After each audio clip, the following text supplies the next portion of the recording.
Hello and welcome you all to let's crack it with Abhishek Gupta. मेरा नाम है अभिषेक। तो हम पढ़ रहे हैं बजट को। इससे पहले 3-4 वीडियोस ऑलरेडी अपलोड हो चुकी हैं, तो आप लोगों ने अगर उसको नहीं देखा है तो उसको जरूर देख लीजिएगा।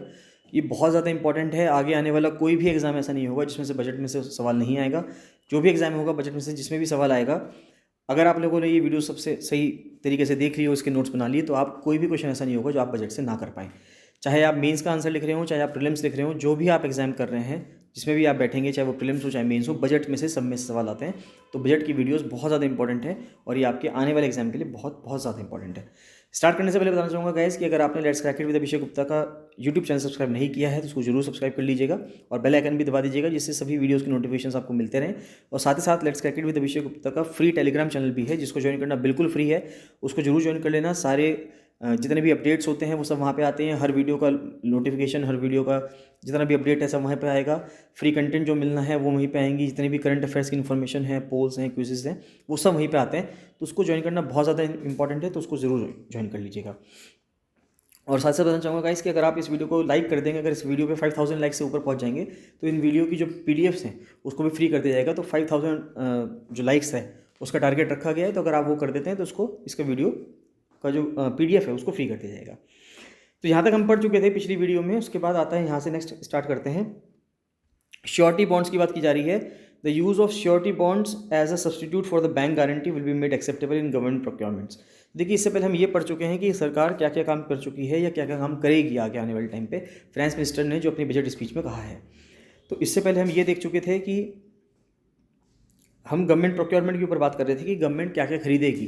तो गवर्नमेंट जो जो खरीदेगी चीज़ें, उसके लिए गवर्नमेंट ने एक ऑनलाइन ई बिल सिस्टम बनाया है। वो उसने कहा है कि सभी सेंट्रल मिनिस्ट्रीज़, जितनी भी सरकारी मिनिस्ट्रीज़ हैं, सेंट्रल मिनिस्ट्रीज़ हैं, वो सब एक प्लेटफॉर्म को यूज़ करेंगी, जिसके तहत वो जो भी खरीदेगी वो उसी पे आएगा। जितने भी कॉन्ट्रैक्टर्स हैं या सेलर्स हैं, वो सब अपने जो बिल्स होंगे या क्लेम्स होंगे वो उसी पे सेंड करेंगे और वहीं से उनका जो पैसा है, जो भी उनको मिलना है, वो वहीं से मिलेगा। यही चीज़ कही गई थी।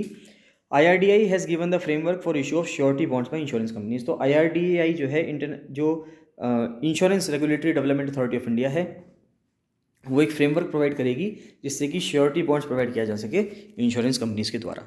उसके बाद आता है AVGC प्रमोशन टास्क फोर्स। देखिए, AVGC क्या है? ये है एनिमेशन, विजुअल इफेक्ट, गेमिंग और कॉमिक्स। यानी ये एक सेक्शन है जिसको इस साल डील भी किया गया है कि इसका सेक्टर, ये जो सेक्टर है ये बहुत ज़्यादा अभी बढ़ रहा है। यानी सनराइज सेक्टर है, इसका सूरज अभी धीरे धीरे उदय हो रहा है और आने वाले टाइम पे इसका सेक्टर जो है ये बहुत ज़्यादा इंक्रीज़ करेगा। तो जो AVAGC है, यानी कि जो एनिमेशन है, विजुअल इफेक्ट्स हैं, गेमिंग है और कॉमिक्स हैं, इस सेक्टर को प्रमोट करने के लिए एक टास्क फोर्स बनाई जाएगी। Offers immense potential to employ youth and AVGC promotion task force with all stakeholders will be set up. तो एक टास्क फोर्स बनाई जाएगी। इस पर हालांकि और कुछ नहीं कहा गया, सिर्फ इतना कहा गया कि एक टास्क फोर्स बनाई जाएगी AVGC के काम पे। टेलीकॉम सेक्टर की बात की जाए कि 5G मोबाइल सर्विस जो है 2022-23 में आ जाएगा बाय प्राइवेट टेलीकॉम प्रोवाइडर्स। यानी कि BSNL लॉन्च नहीं करेगा, प्राइवेट कोई कंपनी लॉन्च करेगी, चाहे वो एयरटेल हो सकती है, जियो हो सकती है, वोडाफोन आइडिया हो सकती है, कोई भी हो सकती है। BSNL नहीं करेगा। बेसिकली बात यह है, 5G मोबाइल सर्विस जो है 2022-23 में लॉन्च कर दी जाएगी। To enable affordable broadband and mobile service proliferation in rural and remote areas, 5% annual collection जो है वो कहाँ जाएगा? Universal service obligation fund will be allocated. तो affordable broadband and mobile service proliferation, देखिए शहरों में तो सभी लोगों ने अपने टावर्स लगा रखे हैं, लोगों को अच्छे सिग्नल्स मिल रहे हैं, लेकिन गांव के एरियाज़ में, हिली टेरेन्स में, वहाँ पे अभी भी सिग्नल्स की दिक्कत है। वहाँ पे अभी भी नेट नहीं चलता, वहाँ पे अभी भी सिग्नल्स नहीं आते, वहाँ पे भी आप लोग फ़ोन पे बात नहीं कर सकते। तो उन जगहों पे, जिससे कि इंटरनेट और मोबाइल सर्विस का प्रोलिफरेशन हो सके, वहाँ पे वो चीज़ें फैल सकें, तो एक USOF फंड है, यूनिवर्सल सर्विस ऑब्लिगेशन फंड। तो उसमें जितना भी एनुअल कलेक्शन होगा उसका 5% जो है वो वहाँ पे जाएगा। फिर उनका कहना है कि the contracts for laying optical fibre line बिछाई जा रही है, जिससे कि इंटरनेट कनेक्टिविटी हर ग्राम पंचायत को मिल सके in all villages including remote areas will be awarded under the Bharat net project. Bharat net project चल रहा था through PPP mode in 2022-23। Completion is expected in 2025। तो माना गया है कि जो हर गांव को जोड़ने का जो काम किया जा रहा है ऑप्टिकल फाइबर लाइन से, जिससे कि हर गांव में इंटरनेट पहुंच सके, हर गांव इंटरनेट से जुड़ सके, तो ये प्रोजेक्ट जो है 2025 में कंप्लीट होने की उम्मीद जताई गई है। एक्सपोर्ट को बढ़ावा देने के लिए क्या किया गया है? स्पेशल इकोनॉमिक जोन्स एक्ट लाया जा रहा है, will be replaced with a new legislation. इसको रिप्लेस कर दिया जाएगा नए लेजिस्लेशन से। एक नया कानून आएगा और नई पॉलिसी के ऊपर भी बात की जा रही है, that will enable the states to become partners in development of enterprise and service hubs. उसके बाद डिफेंस की बात की गई है कि डिफेंस के अंदर हमें आत्मनिर्भरता लानी है, यानी कि डिफेंस पे जो हमारा खर्चा होता है उसको हमें कम करना है। किस सेंस में कि हमें चीज़ें बाहर से नहीं मंगवानी है, इंपोर्ट नहीं करनी है, इंडिजिनली डेवलप करनी है, मेक इन इंडिया के तहत, है ना, भारत में ही डेवलपमेंट होगा चीज़ों का। तो कहा गया है कि 68% of the capital procurement budget will be year marked for domestic industry in 2022-23 में जितनी भी चीज़ें खरीदी जाएंगी 68% जो भी चीज़ें बनेंगी वो भारतीय होंगी, बाहर से उसमें चीज़ें नहीं आएंगी। पिछले साल 2021-22 में 58% का क्राइटेरिया रखा गया था, इस साल 68% का क्राइटेरिया रखा गया है। उसके बाद कहना है कि defence R&D will be opened up for industry, यानी कि जो डिफेंस का रिसर्च एंड डेवलपमेंट है, जैसे कि अभी DRDO एक इंस्टीट्यूशन है वो रिसर्च एंड डेवलपमेंट करता है, तो अब उसको इंडस्ट्री के लिए भी खोला जाएगा, प्राइवेट कंपनीज के लिए भी खोला जाएगा, स्टार्टअप्स के लिए खोला जाएगा, एंड अकेडमिया यानी कि जो इंस्टीट्यूशंस हैं, जो एजुकेशन इंस्टीट्यूशंस हैं उनके लिए भी खोला जाएगा। But 25% of defence R&D budget year mark, और इन सब के लिए जो डिफेंस रिसर्च एंड डेवलपमेंट का जो बजट है उसका 25% पैसा जो है इनको मिल सकता है। फिर सनराइज अपॉर्चुनिटीज़ की बात की जा रही है कि वो सेक्टर्स जिनका सूरज अभी उदय ही हो रहा है, यानी कि वो सेक्टर्स जो अभी भी धीरे धीरे बढ़ ही रहे हैं, उनके बारे में बात की गई है। जैसे कि आर्टिफिशियल इंटेलिजेंस हो गया, जियो स्पेशियल सिस्टम्स हो गया, ड्रोन हो गए, सेमीकंडक्टर हो गए एंड इट्स इकोसिस्टम, उसके बाद स्पेस इकोनॉमी है, जीनोमिक्स है, फार्मास्यूटिकल्स है, ग्रीन एनर्जी है, क्लीन मोबिलिटी सिस्टम्स है। इनमें कहा गया है कि इन सब चीज़ों में इमेंस पोटेंशियल है to assist sustainable development at scale and modernise the country. तो सिर्फ बात की गई है कि इसके लिए हम काम करेंगे, अब वो क्या काम करेंगे वो देखना होगा। फिर एनर्जी ट्रांजिशन और क्लाइमेट एक्शन के लिए क्या बात की गई है, तो इसमें से इंपॉर्टेंट बात यही है कि प्राइम मिनिस्टर जो थे COP26 समिट हुआ था, वो कहाँ पे हुआ था, ग्लासगो में हुआ था, यूनाइटेड किंगडम में, तो वहाँ पे गए थे। सोलर पावर के ऊपर हम कह रहे हैं कि एम्बिशियस गोल है 280 गीगावाट इंस्टॉल्ड सोलर कैपेसिटी का बाय 2030, कि 280 गीगावाट इंस्टॉल्ड सोलर कैपेसिटी हो जाए हमारी, कब तक, 2030 तक। इसके लिए हम काफ़ी सारा पैसा खर्च कर भी रहे हैं। सेम चीज़ हिंदी में लिखी हुई है, एक बार आप वीडियो को पॉज करके एक बार इसको पढ़ लीजिएगा तो आपका पूरा कवर हो जाएगा ये। फिर बात आती है सर्कुलर इकोनॉमी की। तो सर्कुलर इकोनॉमी, देखिए पहले मैं आपको समझा देता हूँ सर्कुलर इकोनॉमी क्या होती है। मान लेते हैं आपने कोई चीज़ यूज़ कर ली, अब यूज़ करने के बाद जब आपकी चीज़ ख़राब हो गई तो आप उसको फेंक देते हैं, और वो फेंकने के बाद या तो किसी ज़मीन के गड्ढे में चली जाती है, लैंडफिल में चली जाती है, या नदियों में नालों में बहकर वो समुद्र में चली जाती है। तो वो जो चीज़ बनी थी वो आपने यूज़ कर ली, लेकिन आगे उसका कोई भी यूज़ नहीं हुआ, वो वेस्ट हो गई। अगर हम उस चीज़ को वेस्ट ना करके उसको वापस रिसाइकिल करें और रीयूज़ करें और वापस से यूज़ करना शुरू कर दें, तो उसको हम क्या कहेंगे, उसको हम कहेंगे सर्कुलर इकोनॉमी। यानी पहले कोई चीज़ थी, हमने उसको यूज़ कर लिया, फर्स्ट टाइम आपने उसे कोई यूज़ कर लिया, अब जब वो वेस्ट हो गई, जब वो ख़राब हो गई, तो आपने उसको रिसाइकिल करने के लिए दे दिया। जब आपने उसे रिसाइकिल करने के लिए दिया तो एक कंपनी उसको रिसाइकिल करेगी, रिसाइकिल करके उसके दोबारा प्रोडक्ट बना देगी, और आप जब उस प्रोडक्ट को दोबारा यूज़ करेंगे, रीयूज़ करेंगे जब आप उस प्रोडक्ट को, तो यानी कि क्या हुआ, देखिए एक सर्कुलर इकोनॉमी हो गई, यानी कि जो साइकिल चली थी वो साइकिल वापस आ गई, यानी एक सर्कुलर हो गया ये। अब ऐसे ही ये सर्कुलर इकोनॉमी चलती रहेगी। तो circular economy transition is expected to help in productivity enhancement, यानी कि प्रोडक्टिविटी जो है वो बढ़ेगी, as well as creating large opportunities for new business and jobs. Action plan बनाया गया है 10 सेक्टर के लिए, जैसे कि इलेक्ट्रॉनिक का वेस्ट है।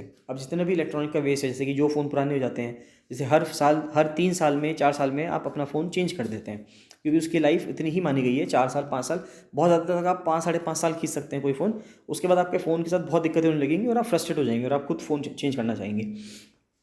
तो इलेक्ट्रॉनिक वेस्ट जो जनरेट हो रहा है उसका क्या होना चाहिए, उसको रिसाइकिल करके उससे दोबारा से नए फ़ोन्स बनाए जा सकते हैं। एंड ऑफ लाइफ व्हीकल्स, यानी कि वो व्हीकल्स जिनको 15 साल 20 साल 25 साल हो गए हैं चलते चलते और जो ख़त्म होते जा रहे हैं, तो उन व्हीकल्स को हम रिन्यू कर सकते हैं, दोबारा उसको रिसाइकिल कर सकते हैं। यूज्ड ऑयल वेस्ट, यानी कि जो यूज्ड ऑयल है, यानी कि जैसे जितना भी जब गाड़ियाँ सर्विस होती हैं उसके बाद बहुत सारा मोबिल ऑयल जो होता है वो उनमें से निकलता है, तो वो सब यूज्ड ऑयल है। अब उनका जो वेस्ट है उसका क्या होगा, उस ऑयल का, टॉक्सिक हजार्डस इंडस्ट्रियल वेस्ट। तो इन सब को हम क्या कर सकते हैं, इन सबको हम रीयूज़ कर सकते हैं रिसाइकिल करने के बाद। तो इनको सबको रिसाइकिल करते जाएगा और उनको रीयूज़ किया जाएगा, तो ये इकोनॉमी में बहुत ज़्यादा ऐड होंगी। और हमारा जो इम्पोर्ट का खर्चा है, दूसरे देशों से जो चीज़ें हम इम्पोर्ट कर रहे हैं नई नई, उसका खर्चा बच जाएगा अगर हम इन सभी चीज़ों को देश के अंदर ही रिसाइकिल करके रीयूज़ करना शुरू कर देंगे। उसके बाद बात की गई है transition to carbon neutral economy, यानी कि हमें एक ऐसी अर्थव्यवस्था की तरफ बढ़ना है जो कार्बन न्यूट्रल हो अपने आप में। 5 to 7% biomass pellets will be co fired in thermal power plant. देखिए थर्मल पावर प्लांट्स में कोयला तो जलता ही है, अब कोयले के साथ साथ हम क्या करेंगे, 5 से 7% बायोमास पेलेट्स भी जलाए जाएंगे। बायोमास पेलेट्स का क्या मतलब है कि मान लेते हैं एक पेड़ है, वो पेड़ सूख गया, उसकी सारी पत्तियां गिर गई, तो उस पत्तियों को अगर हम इकट्ठा कर दें तो जो वो पत्तियाँ हैं वो अपना में बायोमास है, और उसके हम क्या कर देंगे, उसकी गोलियां बना देंगे, उन पत्तों को जोड़ जोड़ कर उनको बांध कर उनकी गोलियां बना देंगे, पेलेट्स बना देंगे काफ़ी बड़ी बड़ी, और वो कोयले के साथ उसमें जलाई जाएंगी थर्मल पावर प्लांट में, जिससे कि पानी वेपराइज हो सके और वहाँ पे टरबाइंस घूम सके और बिजली बन सके, resulting in CO2 savings of 38 million metric tons annually. तो 38 मिलियन मेट्रिक टन्स जो है CO2 की सेविंग हम कर सकते हैं, कार्बन डाइऑक्साइड का जो उत्सर्जन है कोयले के द्वारा उसको बचा सकते हैं। 4 pilot project for coal gasification and conversion of coal into chemicals required for the industry, इसको सेटअप किया जाएगा आगे आने वाले सालों में। तो कितने प्रोजेक्ट बनाए जाएंगे, 4 बनाए जाएंगे। उसके बाद बात की जा रही है फाइनेंसिंग ऑफ इन्वेस्टमेंट्स की, इन्वेस्टमेंट जो हमें करने हैं उसकी फाइनेंसिंग किस तरह से होगी, पैसा कहाँ से आएगा, पब्लिक कैपिटल इन्वेस्टमेंट। सबसे बड़ी बात तो ये है कि सरकार क्या पैसा खर्च करेगी, तो उसकी सरकार कह रहे हैं कि कैपिटल इन्वेस्टमेंट जो है वो काफ़ी ज़्यादा की जाएगी, 2020-21 में भी हमने की और आगे भी करेंगे। खास इसमें कुछ नहीं कहा गया, बस इतना कहा गया है कि हम खर्चा करेंगे, लेकिन वो कैसे करेंगे वो ऐसे कुछ नहीं बता रहे हैं। जितने भी चीज़ें एलोकेट की जाएंगी वो सब कर देंगी सरकार का ये कहना है। Considering the above imperative, the outlay for capital expenditure in the union budget is once again being stepped up nearly 35%। तो ये कहा गया है कि जो कैपिटल एक्सपेंडिचर यानी कि जो कैपिटल एक्सपेंडिचर बुनियादी ढांचे बनाने में जो सरकार खर्च करेगी बजट में, इस साल 35% से चीज़ें बढ़ा दी गई हैं। पहले पिछले साल में 5.54 लाख करोड़ कहा गया था कि हम खर्चा करेंगे, इस साल उसको 35% बढ़ाकर 7.5 लाख करोड़ कर दिया गया है 2022-23 में। तो सवाल सीधे सीधे यहाँ से बनेगा कि कैपिटल एक्सपेंडिचर 2022-23 के बजट में कितना कहा गया है, 7.5 लाख करोड़ कहा गया है। ये कहा गया है सरकार के द्वारा कि this has increased to more than 2.2 times the expenditure of 2019-20। तो 2019-20 में जो खर्चा किया था उसका ये 2.2 गुना है जो हम खर्चा कर रहे हैं, और this outlay in 2022-23 will be 2.9% of GDP, यानी कि 7.5 लाख करोड़ जो है वो कहा जा रहा है कि 2.9% है GDP का। उसके बाद बात आती है इफेक्टिव कैपिटल एक्सपेंडिचर की, कि इफेक्टिव कैपिटल एक्सपेंडिचर क्या होगा। Effective capital expenditure of the central government is estimated at 10.68 lakh crore in 2022-23 में 10.68 lakh crore effective capital expenditure है, जो अपने आप में GDP का 4.1% है। ग्रीन बॉन्ड्स की बात की गई है कि सोवरन ग्रीन बॉन्ड लॉन्च किए जाएंगे 2022-23 में, will be issued for mobilising resources for green infrastructure. Green infrastructure बनाने के लिए green bond, sovereign green bonds launch किए जाएंगे 2022-23 में। उसके बाद बात की गई है गिफ्ट IFSC की, यानी कि जो गिफ्ट सिटी है गुजरात का, जिसमें एक इंटरनेशनल फाइनेंशियल सर्विस सेंटर है, IFSC है, तो उसके लिए बात की गई है कि वहाँ पर एक इंटरनेशनल आर्बिट्रेशन सेंटर बनाया जाएगा गिफ्ट सिटी में, जिससे कि जो भी आर्बिट्रेशन है यानी 2 पार्टीज़ में, 2 कंपनीज़ में या 2 लोगों में जो भी डिस्प्यूट है उसको सॉल्व करने के लिए एक आर्बिट्रेटर बैठाया जाएगा, और यहाँ पे एक इंटरनेशनल आर्बिट्रेशन सेंटर बनेगा, यानी दुनिया में जो भी केसेस होंगे वो यहाँ पे सॉल्व हो सकते हैं गिफ्ट सिटी गुजरात में। इंफ्रास्ट्रक्चर स्टेटस की बात की जाए तो उसमें कहा गया है कि जो वेंचर कैपिटल होता है या प्राइवेट इक्विटी इन्वेस्टमेंट है उसको मोर देन 5.5 लाख करोड़ से facilitate one of the largest startup and growth ecosystem. Scaling of this investment requires a holistic examination of regulatory and other frictions. तो यानी कि कहा गया है कि इसको काफ़ी बढ़ाया जाएगा और प्राइवेट इक्विटी इन्वेस्टमेंट जो है वो भी आएगा। खास इसमें कुछ नहीं कहा गया ऐसा। ब्लेंडेड फाइनेंस की बात की गई है कि जो फाइनेंस होगा वो मिक्स होकर आएगा। NIIF जो है और SIDBI जो है, small industry development bank of India जो है, एक वो फंड ऑफ फंड्स बनाएगा और वो पैसा देगा। फिर financial viability of infrastructure projects की, जो इंफ्रास्ट्रक्चर प्रोजेक्ट्स बनेंगे उनकी फाइनेंशियल वायबिलिटी कैसे आएगी, यानी कि पैसा आएगा कैसे और वो पैसा वायबल कैसे होगा। तो कहा जा रहा है कि PPP मोड में बनाया जाएगा, यानी पब्लिक का भी पैसा होगा, प्राइवेट कंपनीज़ का भी पैसा होगा, उस तरह से चीज़ें बनाई जाएंगी। इंपॉर्टेंट बात आती है कि सरकार ने डिजिटल रुपी लॉन्च करने की बात कही है कि जिस तरह से पैसा अभी हमारे पर्स में रह सकता है, 500 रुपीज़ का नोट या 1000 तो नहीं चल रहे, 2000 रुपीज़ का नोट अगर जैसे हमारे पर्स में रह सकता है, अब ये पैसा वही रुपी आपके फ़ोन में रह सकता है। सिर्फ डिफरेंस इतना सा है कि वो रुपी आपके फ़ोन में होगा डिजिटल रुपी, और एक रुपी आपके पर्स में होता है, आपके वॉलेट में होता है। तो सेंट्रल बैंक डिजिटल करेंसी की बात की गई है, और जो रिजर्व बैंक ऑफ इंडिया 2022-23 में ही इशू कर देगा। तो ये अच्छी बात है, जो कहा जा रहा है कि हम डिजिटल करेंसी की तरफ बढ़ रहे हैं, अग्रसर हो रहे हैं। Financial assistance to states for capital investment, की कैपिटल इन्वेस्टमेंट करने के लिए, बुनियादी ढांचे को वहाँ पे बनाने के लिए, जिससे कि कैपिटल में इन्वेस्टमेंट किया जा सके, कि फाइनेंशियल असिस्टेंस क्या दिया जाएगा स्टेट्स को। तो एक स्कीम लॉन्च की जा रही है, scheme for financial assistance to states for capital investment has been extremely well received by the states in deference to the request receive during my meeting, ये फ्रेंड्स मिनिस्टर कह रही हैं विद चीफ मिनिस्टर्स, तो उन्होंने कहा है कि इसको एनहेंस कर दिया गया है 10,000 करोड़ से in the budget estimate to 15,000 crore in the revise estimate for the current year. तो 2021-22 की बात की जा रही है कि 2021-22 में पहले 10,000 करोड़ रुपए इसके लिए एस्टिमेट किए गए थे, इसको बढ़ा के अब 15,000 करोड़ रुपए कर दिए गए हैं। 2022-23 में कितने रुपए किए गए हैं? 2022-23 में जो 10,000 15,000 करोड़ ये इस साल कर रहे थे, अगले साल में 2022-23 में इन्होंने कितने कर दिए? 1 लाख करोड़ रुपए कर दिए, यानी कि काफ़ी ज़्यादा अमाउंट बढ़ा दिया गया है। 50 ईयर इंटरेस्ट फ्री लोन्स भी दिया जाएगा। स्टेट्स को ये कहा जा रहा है कि आप जो है सेंट्रल गवर्नमेंट से लोन ले लीजिए, कितने साल के लिए? 50 साल के लिए इंटरेस्ट फ्री लोन्स लीजिए और डेवलपमेंट कीजिए। तो these 50 year interest free loans are over and above the normal borrowings allowed to the state. जो नॉर्मल बोरोइंग जो स्टेट्स करती हैं वो तो कर ही लें, साथ ही साथ इसके साथ साथ 50 साल के लिए आप और इंटरेस्ट फ्री लोन्स भी ले सकती हैं। This allocation will be use for PM गति शक्ति रिलेटेड। तो जो पीएम गति शक्ति के तहत जो भी हमें 7 सेक्टर हमने देखे थे पिछली वीडियोस में हमने देखे हैं, अगर आपने नहीं देखी वो पिछली वीडियोस तो आप देख लीजिएगा। बजट की सारी वीडियोस देखनी बहुत ज़रूरी है, तभी आपका पूरा बजट कवर होगा और बजट से आगे आने वाला एक भी सवाल आपसे नहीं छूटेगा। तो स्टेट्स को जो पैसा मिलेगा ये पीएम गति शक्ति की रिलेटेड जितनी भी स्कीम्स हैं, जितनी भी काम होंगे, रोड्स हों, रेलवेज़ हों, टेलीकम्युनिकेशन हो, सबके तहत काम होगा। And other productive capital investment, supplemental funding for priority segments of PM जो ग्राम सड़क योजना है including support for the state share. तो अब किस किस में पैसा मिलेगा?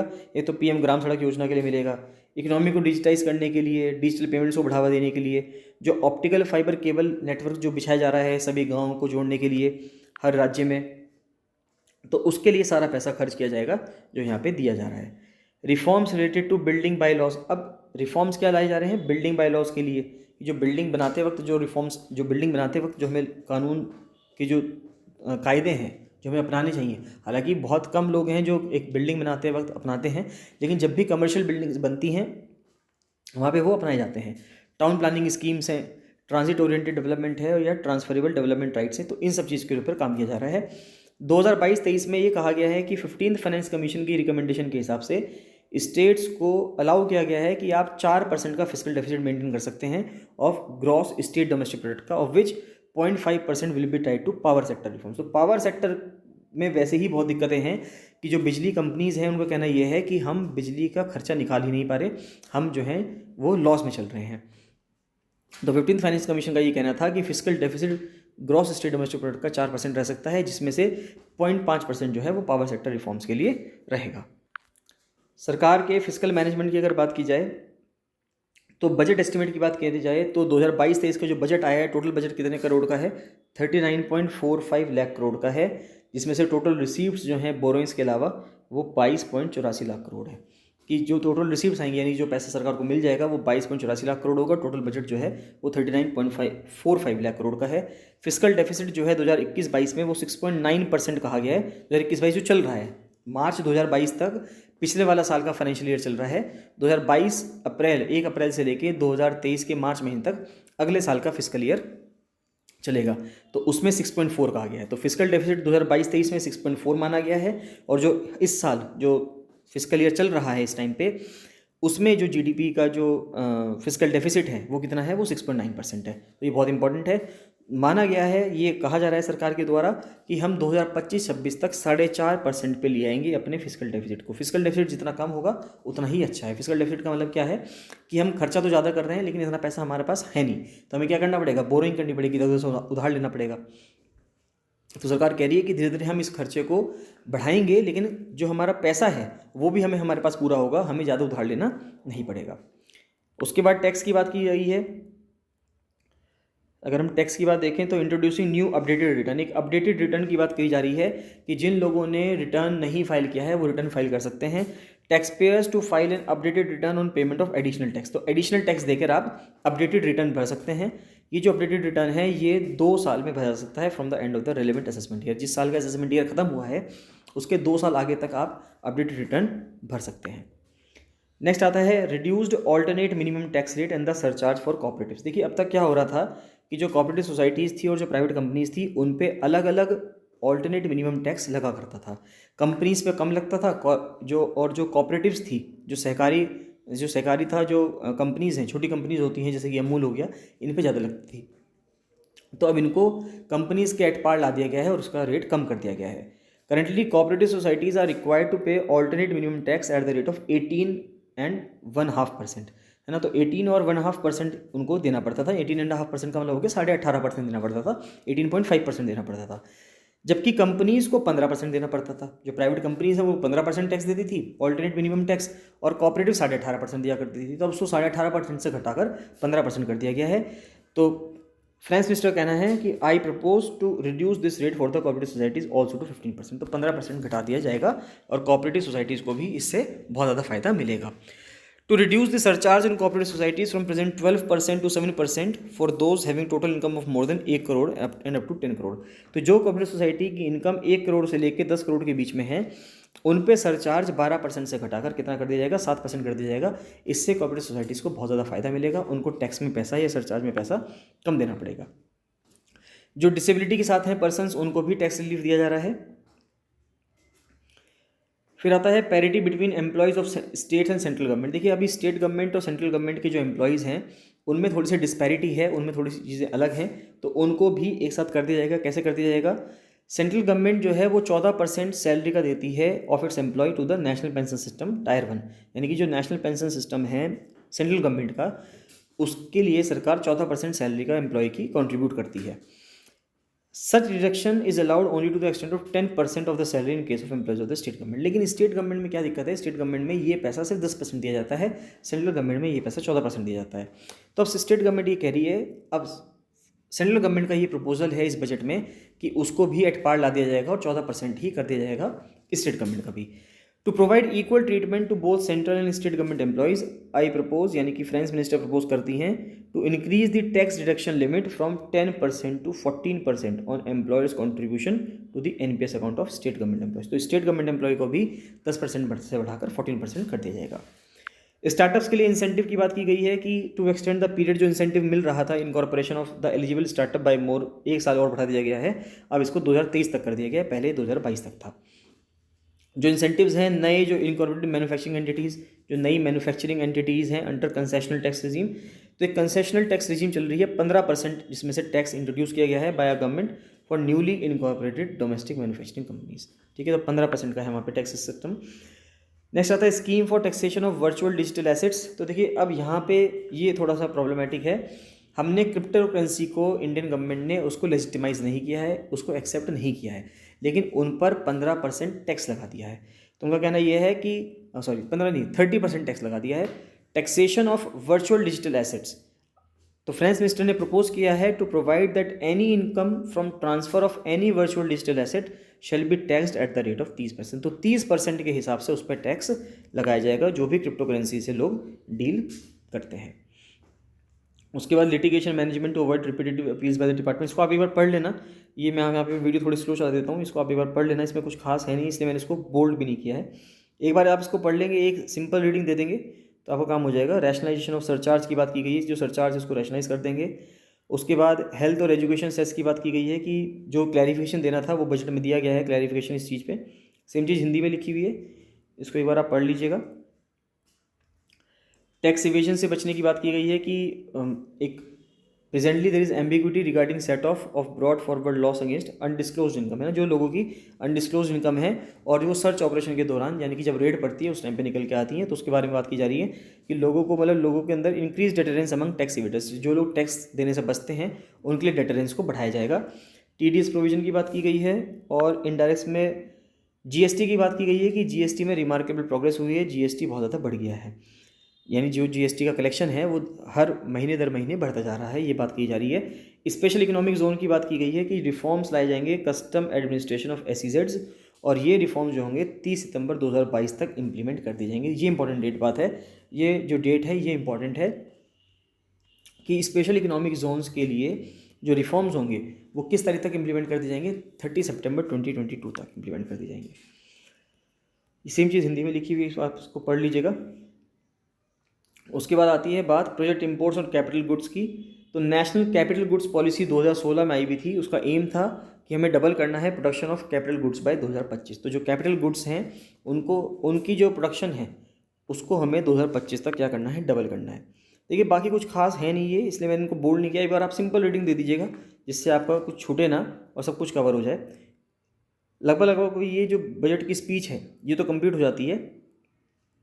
इसके बाद बहुत ही इंपॉर्टेंट चीज़ आने वाली है, जितने भी हम ग्राफ से पढ़ेंगे वो हम समझेंगे। अब इलेक्ट्रॉनिक्स की बात की गई, जेम्स एंड ज्वेलरी की बात की गई, इस पर देखिए थोड़ा सा टैक्स वगैरह कम कर दिया गया है, तो जो अच्छी बात है।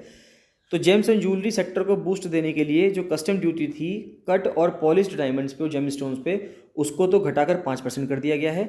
और जो सिर्फ जो कटे हुए डायमंड होते थे उन पे अब कोई भी कस्टम ड्यूटी नहीं लगेगी। They attract nil custom duty, यानी कि ज़ीरो कर दी गई है उन पर कस्टम ड्यूटी। उसके बाद एमएसएमई में कहा गया है कि जो ड्यूटी है अम्ब्रेला पे वो 20% बढ़ा दी गई है, जिससे कि भारत में ही अम्ब्रेला बने, बाहर से इंपोर्ट हमें ना करने पड़े। ये एक अच्छी बात है। उसके बाद क्या कहा गया है, tariff measure to encourage blending of fuel. तो बाय दिस यहाँ से आपकी जो बजट स्पीच है वो होती है कंप्लीट। अब बजट स्पीच कंप्लीट हो गई है फाइनेंस मिनिस्टर की। अब हम पढ़ते हैं इनके थ्रू की फीचर्स। बहुत इंपॉर्टेंट है, यहाँ पे पूरा बजट जो है वो एक तरह से समराइज़ करके दिया हुआ है। हम इसको पढ़ लेंगे तो लगभग आपने जो ऊपर डिटेल में पढ़ा वो लगभग आपका सारा कवर अप हो जाएगा। तो यहाँ से वीडियो देखना बहुत ज़्यादा इंपॉर्टेंट है, इसको ज़रूर देखिएगा। इसको देखते हैं। तो की फीचर्स की बात की गई है, 3 की फीचर्स हैं। तो क्या क्या गोल हैं अमृतकाल के, यहाँ पे मैं एक बार इसको थोड़ा सा जूम कर देता हूँ। क्या क्या गोल हैं अमृतकाल के वो देखते हैं। पहला है focus on growth and all inclusive welfare, यानी कि ग्रोथ पे हमें फोकस करना है और सभी का इंक्लूसिव वेलफेयर है उस पर ध्यान देना है। Promoting technology enabled development, energy transition and climate action, यानी कि टेक्नोलॉजी एनेबल्ड डेवलपमेंट होना है, यानी ऐसा विकास चाहिए जो टेक्नोलॉजी के साथ हो। एनर्जी ट्रांजिशन हो, यानी कि एनर्जी जो हम फॉसिल फ्यूल का इस्तेमाल कर रहे हैं, कोयले का, पेट्रोल का, डीजल का इस्तेमाल कर रहे हैं, उसकी जगह हम क्या करें, हम ग्रीन एनर्जी का इस्तेमाल करें। और क्लाइमेट एक्शन में काम करना है। Virtuous cycle starting from private investment crowded in by public capital investment, यानी कि प्राइवेट इन्वेस्टमेंट भी हो और साथ ही साथ पब्लिक इन्वेस्टमेंट भी हो, ये बात की जा रही है। जो अमृतकाल के, यानी अमृतकाल का मतलब है कि जो आगे आने वाले 25 साल हैं 2022 से लेकर 2047 तक, उस टाइम पे हमें क्या काम करना है, ये उसकी बात की जा रही है कि इस तरह से हम काम करेंगे। उसके बाद 4 प्रायोरिटीज़ हैं सरकार की। वो चारों प्रायोरिटीज़ क्या क्या हैं वो यहाँ पे लिखी हुई हैं। 4 प्रायोरिटीज़ हैं, पीएम गति शक्ति स्कीम, फिर इंक्लूसिव डेवलपमेंट यानी समावेशी विकास, productivity enhancement, investment, sunrise opportunity, energy transition, climate action और फाइनेंसिंग ऑफ इन्वेस्टमेंट। देखिए अगर आप अपना मेंस में आंसर लिखते हैं तो आप इस तरह से इसको बना के लिखते हैं ना कि सरकार की ये 4 प्रायोरिटीज़ हैं। जो अगर किसी क्वेश्चन में ऐसा पूछा जाता है कि आगे सरकार अब क्या करेगी, भारत में आगे क्या हो सकता है कि सरकार के अकॉर्डिंग या आपके अकॉर्डिंग, तो आप सजेशन में लिख सकते हैं कि हम इस तरह से 4 प्रायोरिटीज़ पर काम कर सकते हैं जो सरकार ने अपने बजट में बताया भी है। उसके बाद यहाँ पे दिखाया गया है कि जीडीपी और जीवी में, यानी कि ग्रॉस डोमेस्टिक प्रोडक्ट और ग्रॉस वैल्यू एडिड में क्या आया है, गैप कितना आया है, तो वो ये बता रहे हैं। इससे हमें ये समझ में आता है, देखिए 2019-20 के 4 क्वार्टर हैं। देखिए क्वार्टर्स का क्या मतलब है, हर 3 महीने का एक क्वार्टर है। वैसे हमारे 12 महीने होते हैं एक साल में।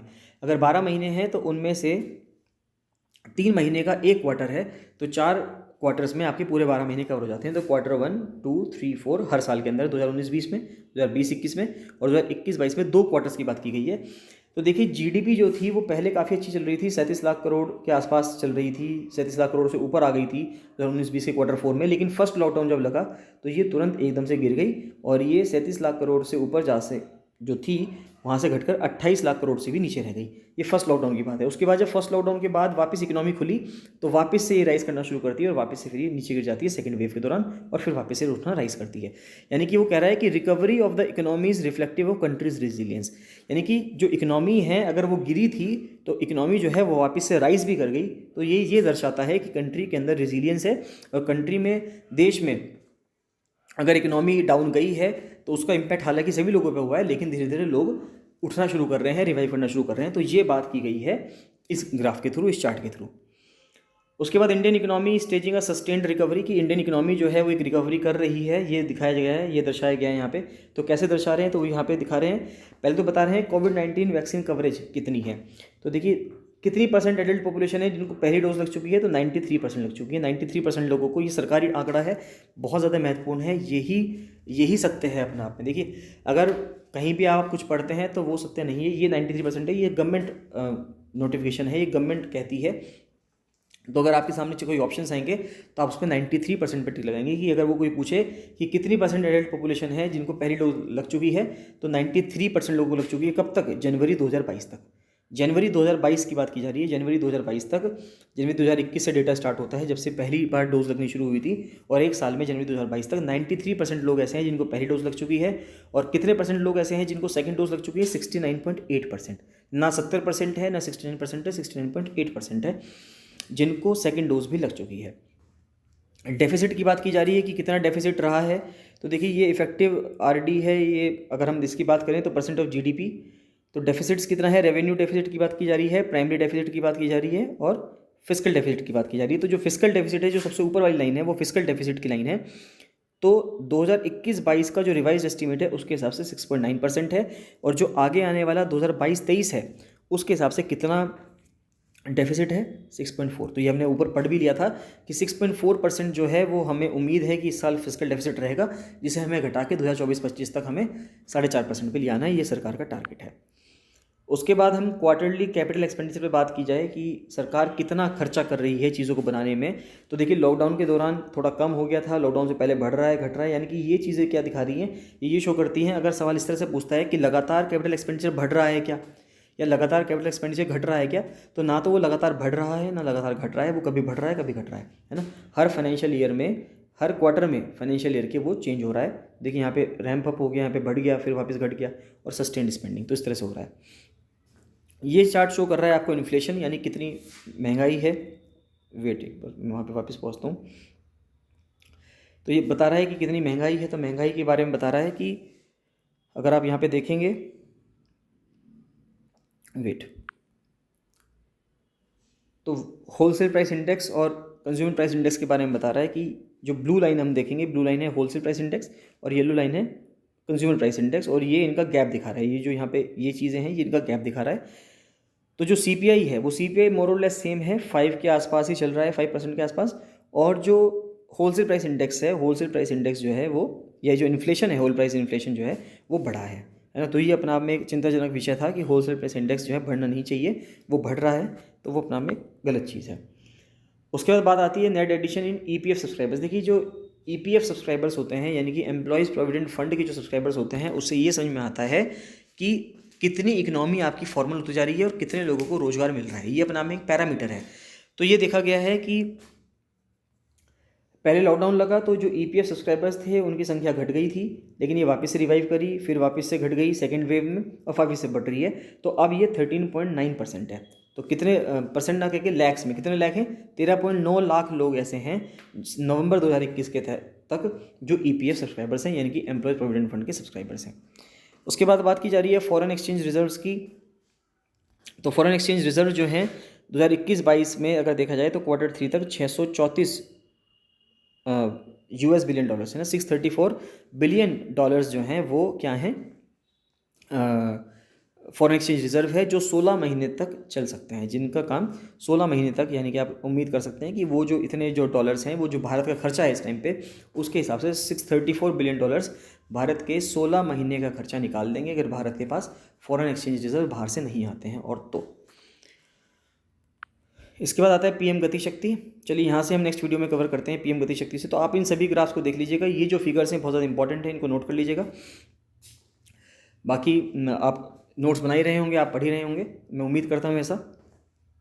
और जो आपका आगे आने वाला एग्जाम है 27 मार्च का और 3 अप्रैल का, उसके लिए बहुत ज़्यादा इंपॉर्टेंट है, तो उनके लिए पढ़ते रहिएगा। चलिए मिलते हैं नेक्स्ट वीडियो में। So thank you and bye bye.